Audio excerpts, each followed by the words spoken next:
Life Coach. Danny Bonaduce, Life Coach. It is time for Danny Bonaduce, Life Coach. That's me. Call me up right now at, 1-800-252-1025.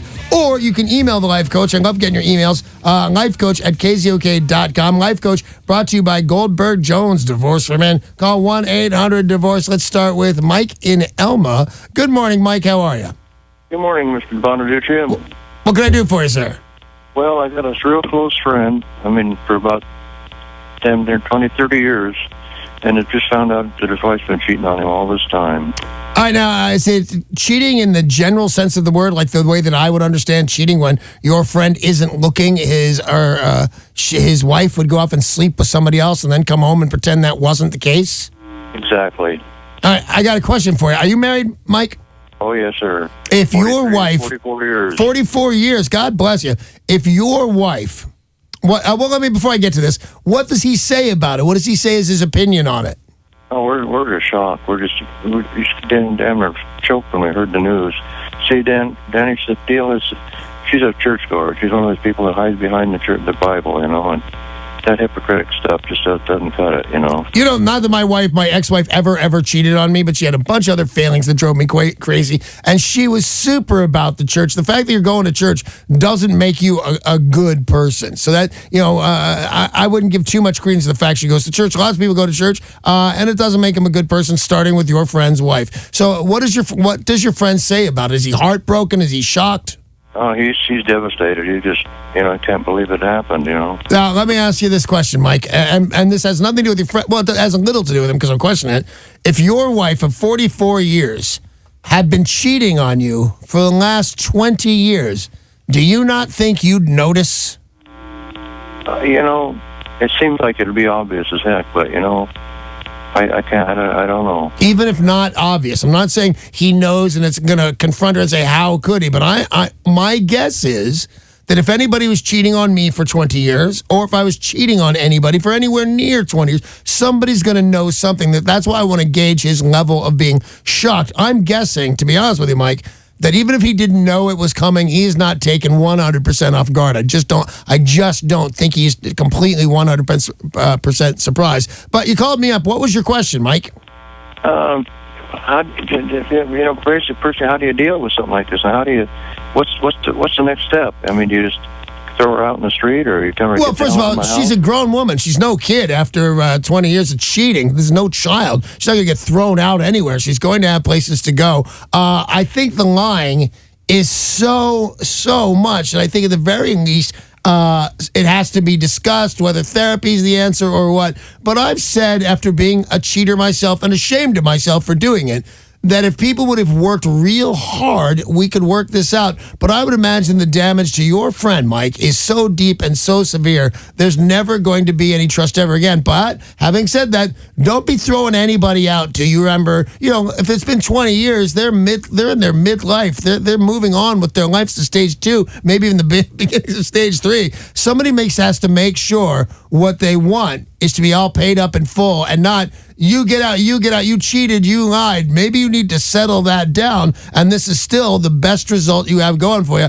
I say do not kick her to the curb, but see if this can be valued. If they're going to have been together for 20 years to cheat, there was something there worth saving. I'd look into saving it. I'm not saying save it. I can't go that far, but I'm saying look into the possibility of saving this relationship. It's been going on a really long time. Everybody's a grown-up now. There's no reason to start over if you can work this out. Mike, thank you very much for the phone call. I appreciate it. If you've got a question for the Life Coach, 800-252-1025. We're going to put you on now with Amanda in Seattle. Hello, Amanda. How the heck are you?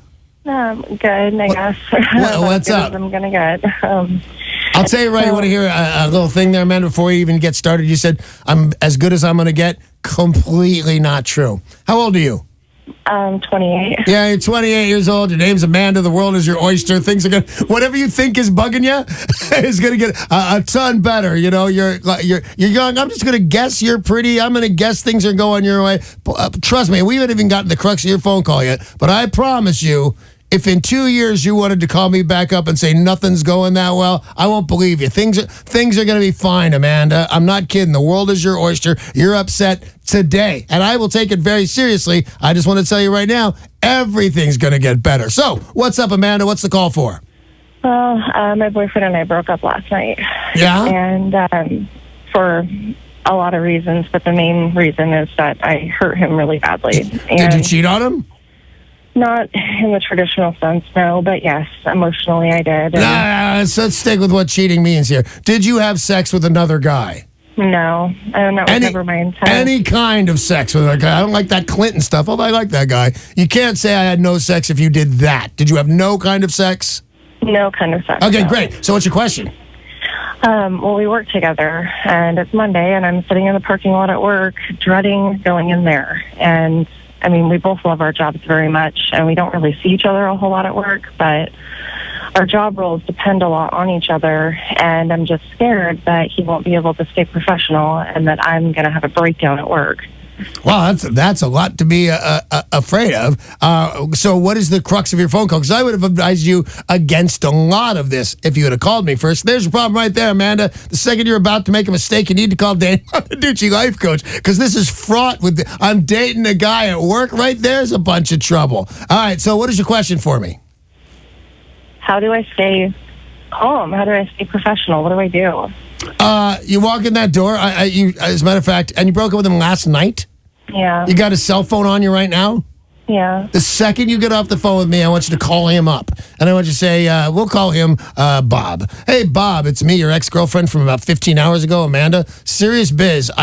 Whatever needs to be worked out between you and I needs to be worked out. If you want to say you like him, if you want to say you don't like him, you can play that by ear. I still want to be friends. That's all up to you. But what you need to say is you need to have all your ducks in a row when you call him, Amanda. You need to call him and go, blah, blah, blah, blah, blah, blah. Finish with, hey, this is our job. This is the way I pay my rent. We can't do this at work. I'll meet you for a drink. I'll do this. I'll call you. Whatever you think is best, Amanda. You're in charge of this. But you need to tell him right now, hello, it's me. I'm sorry. I'm sad. Whatever I am. Hey, these are our jobs. Can you handle this? I got to know. I'm coming in. I'm outside right now. Can we all handle this like grown-ups? And he's going to say yes. But I think give him a warning. Because when you come in, I got to tell you, it's going to shock him. Oh, man, there she is. She's just as beautiful as I remember. I want her so much. So you need to call him up right this second and say, keep it together at work, Bob. And he's going to say, okay. And that's where you start, Amanda, because I can't judge the future on this. But I think he's going to keep it together. He's going to keep it together because you said I don't see him that much. If he was in the next cubicle next to you, I'd say disaster. But you don't see him that often. Call him right now. As you say, bye, Danny. Call him right now and get him ready for you. You're going to be there, and that's the way it's going to go. And give him a heads up on here's the way it goes. Thank you, Amanda. And if you do what I say, if you call him right this very second, I think it's going to be all right, at least for 3 weeks until somebody breaks down and you guys get back together like kids will do. If you've got a question for the life coach, the number to call is 800-252-1025. Anything you've got going on, Danny will help you, like Jeffrey in Olympia. Hey, Jeffrey, how are you? Mr. Bonaduce, how are you doing? I'm well, sir. How are you? I'm doing okay, not too bad. The sun's shining. But, yeah, it is. My daughter, she's really depressed, and I need some advice on just picking her spirits up. Okay. She's been living with me, her dad, now 6 months since she had nowhere else to go. She's coming through it's been a couple of years, the narcotics, and then heroin, and bad boyfriends. Well, you know what? I swear to God, and I wish that girl's Amanda was listening, although she thinks it was her phone. Bad boyfriends could be the start of at least 80% of the phone calls for girls, and bad girlfriends could be or bad women in their life. That's a tricky road because then everybody does stupid stuff. Here's what it is. I'm in love with the wrong person. That happened. You wouldn't have a single movie to go see unless people were writing movies about, I was in love with the wrong person. So your daughter was on narcotics, including heroin. According to this thing, she's facing jail time. Is that right? Yeah, she's going to be facing. She's done a little bit of time. She's going to be doing more. She's going through the process right now. She's looking at drug court, which, dang, I wish that was a little bit better system. It just doesn't look realistic for her. So she's going to end up probably pleading out and doing a little bit of time. And are you positive of that, Jeffrey, that she's going to plead and go to jail? Because a lot of times, especially when you're a young lady like this, you can plead and not go to jail. You can go to rehab. There's 100 things you can do besides go to jail. You're pretty sure she's going to go to jail? Well, we've got a public defender right now, and I'm not hearing 100 things. I'm hearing. The plea offer was still a felony, and so she's looking at drug court. And drug court is not an easy road. It just seems it's a formula for failure. It just doesn't seem like it's. We're down in south of Seattle.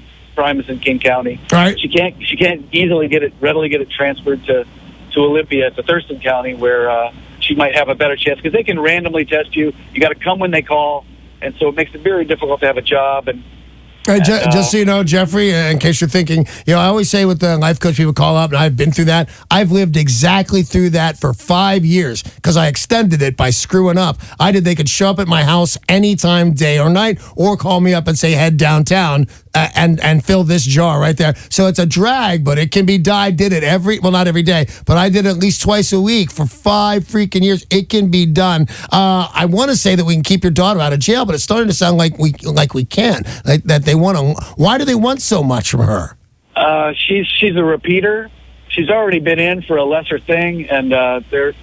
Right now, Danny, it's her spirit I'm worried about. All right. When she came to me, it was like this wild storm, like a crazy person. I mean, just keeping the lid on it. My daughter just freaking out and having really untenable relationships. I would kick her out of my house, and then she'd come back. It was because it was just trying to keep my sanity together. Now she's just like this glum, dark thing that is another unusual. I don't know this person. I want to pick her up, but she's just dark.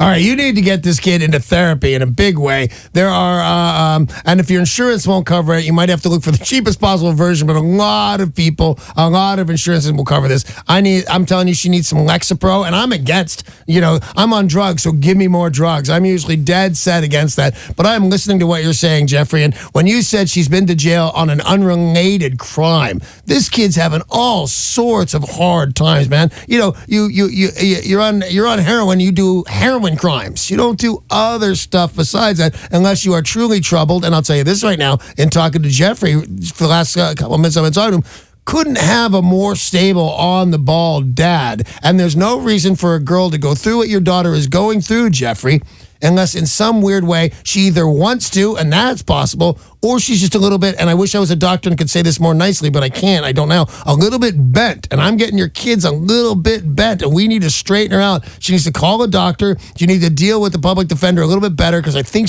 there's no reason for this kid to be kept out of jail. And if you get to a doctor fast enough, you might get a letter. They like to write letters, these doctors, that there's no reason, there'll be no benefit from sending Jeffrey's daughter to jail. And I believe a doctor will write you that note. I'll write you that note, but I'm not a doctor. Nobody listens to me. But dead seriously, I think somebody will write you that note and get her some Lexapro or whatever today's fine drug is. But your daughter seems troubled, and I think there's a way out. And it starts with a doctor, and you being the most caring dad in the world. Like, she should know that she's the luckiest kid I know, Jeffrey. So hang in, man. Wow. Danny, calling from Kent, is on now with the life coach. Hey, Danny, how are you? I'm great. What's up? Well, okay, to make it really quick, I'm trying to find out if I am a sexual addict. Well, the chances are, Danny, to be honest with you, having been diagnosed as a sex addict myself, you have to really qualify. If you're going to say, I like sex 5 times a day, that's not the answer. It has to be where sex is not fun, and getting sex is not fun, and missing work for sex is not fun. So most people that think they're a sex addict are indeed not. So what leads you to believe you are a sex addict? Well, number one, literally, it is always on my mind. You are. Number two, I have a very hard time staying with one man because they can never, keep up with me and satisfy me. And I hate cheating, I do, but I can't help it. No man can satisfy you. Wow, I got a couple of girls screaming about sex under normal circumstances with the best phone call I ever had. All right, so what is your question there for me, Danny? Well, so I like older men. Right. And I've always Is it, I can't help but hear your friend yelling grandpa older men. Do you like grandpa older men? Not quite grandpa older men. Do you like men in their 70s? No. Do you like men in their 60s? Yes. All right, but you seek them out. Do you like the way they look, or do you like the way they can have sex? What is it that you like about men in their 60s? I like them because they're, for the most part, more mature and, generally don't play all the games. However, lately some of them do. But anyways. Right. But, okay, so I am in a relationship, and it was great and dandy, but I do like it 3 to 5 times a day. Right. And, I'm a nonstop. You're nonstop sex. Let me just help you out a little bit right there. That's not normal. 5 to 6 times. Anyway, for any extended length of time. To want it 5 or 6 times a day, I remember when I wanted it 5 or 6 times a day, and I remember when I used to be able to do it 5 or 6 times a day. But in the long run, that's not a normal request of a guy or a girl. People, do you have a boyfriend right now that delivers it 5 times a day? Well, he did years ago. Yeah, of course he did years ago. We all did years ago. And then somebody started chafing and yelling and being, this is nothing but a hard time. You need to, I think, because if you find the one guy that's going to deliver 5, 6 times a day for an extended period, the thing is he's not a superhero. He's not well. That's not the way that goes. I guess it's neat, but how much time do you have? Let's say you got to get your clothes off. Theoretically, at least between a couple of these things, you're taking a shower. This is an all-day event. Nothing about this is good for anybody. I don't love it as much as you think you would. So do you have a specific question for me? Like, should I cheat? Should I do this? What is your question, Danny? Yeah, exactly. Am I wrong if, because, okay, like you said, it's not humanly possible for a guy, and trust me, I've had guys actually, like, not believe that I enjoy sex so much to where it actually scares them after they've been with me for a little while, and they leave. And so is your question, I don't understand, is your question, should I cheat on them? What's your question for me? Yeah, is it wrong if it's just a sex thing? No, I'll tell you this, Danny. I got to run, but I'm loving talking to you. Here's the thing. You need an open relation. There are places, there are swingers. When you go to a swingers party, it's like $1,000 to get on. I'm making this up. It's like $50 to get in, but $0 if you're a girl. You're in the catbird seat of all this sex stuff. You're a girl that wants sex. Everybody's knocking at your door. They're all over the website. I'm not our website. Oh, we should. But they're all over the internet, and you can find them that, where the swingers parties are, things like that. And then you get in the community of swingers, so you don't have to just be doing this at parties. You can go to people's houses. You can have tea and then a bucket of sex. But there are communities that love you, and as you're a single girl, a single woman, I see your age, you're a single grown-up girl, you can have, the world is your oyster of sex. So go on the internet and find these swingers communities and get in, and you will be a hero. That is all the time we have. I wish I had more. That was fun. That is all the time we have for Danny Bonaduce, Life Coach. Life Coach brought to you by Goldberg Jones. Divorce for Men. Call 1-800-DIVORCE.